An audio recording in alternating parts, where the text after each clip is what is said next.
शादियों के सीजन में होने वाला खर्च भारत की अर्थव्यवस्था को कई तरह से मदद करता है, जैसे उद्योगों में बढ़ोतरी, रोजगार के अवसर पैदा करना। शेयर बाजार में भी इस दौरान तेजी देखी जाती है तो एयरलाइन और होटल जैसी प्रीमियम सेवाओं में बढ़ोतरी हो जाती है। सर्राफा उद्योग काफी बेहतरीन चलता है तो केटरिंग इंडस्ट्री और इससे जुड़े हुए कई सारे ऐसे उद्योग हैं, ऐसे व्यापार हैं जिन्हें संबल मिलता है, जो ऊंचाई और गति पकड़ लेते हैं।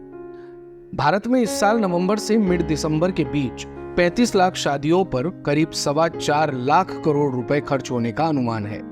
पीएल कैपिटल यानी प्रभुदास लीलाधर की रिपोर्ट में इस बात की जानकारी दी गई है कि 2023 में इसी अवधि के दौरान 32 लाख शादियां हुई थी, लेकिन इस बार 3 लाख शादियां ज्यादा हैं। बैंड बाजा बारात और मार्केट टाइटल वाली इस रिपोर्ट में कहा गया है कि जुलाई के बजट में सोने की इंपोर्ट ड्यूटी यानी आयात शुल्क में कटौती से त्योहार और शादी के मौसम में बड़े खर्च को बढ़ावा मिलेगा।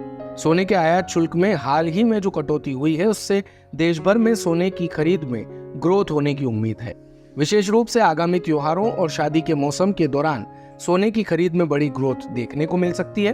रिपोर्ट में कहा गया है कि सोने की कल्चरल और रिलीजियस इंपॉर्टेंस तथा वैल्यूएबल इन्वेस्टमेंट के रूप में इसकी स्थिति को देखते हुए डिमांड में ग्रोथ होने की उम्मीद है।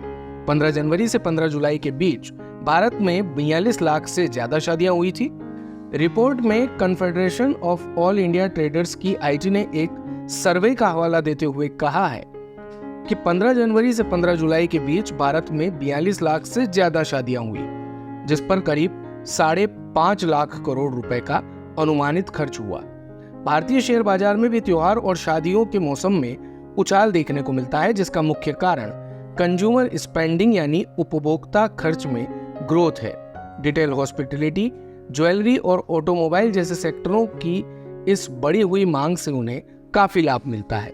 भारत में शादी और त्योहारी सीजन में एयरलाइन और होटल बुकिंग जैसी प्रीमियम गुड्स और सर्विसेज पर भी ज्यादा खर्च होता है। इस बढ़ी हुई डिमांड से कंपनियों के प्रॉफिट मार्जिन में ग्रोथ होती है, जिससे देश की ओवरऑल इकोनॉमिक ग्रोथ को भी सपोर्ट मिलता है। रिपोर्ट में कहा गया है कि भारत के 25 की डेस्टिनेशंस को वेडिंग साइट्स के रूप में चिन्हित करने और भारत को इंटरनेशनल वेडिंग्स के लिए टॉप चॉइस के रूप में प्रमोट करने की सरकार के प्लान से देश में फॉरेक्स इनफ्लो में ग्रोथ होगी।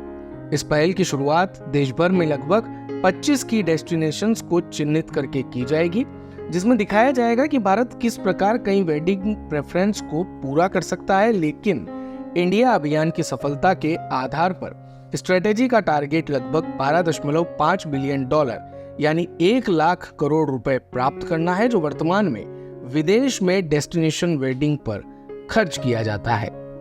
दिन भर की सारी अपडेट्स के लिए सब्सक्राइब करें भारत कवरेज को और हाँ, बेल आइकन दबाना ना भूलें ताकि आप रहें अपडेटेड हमेशा।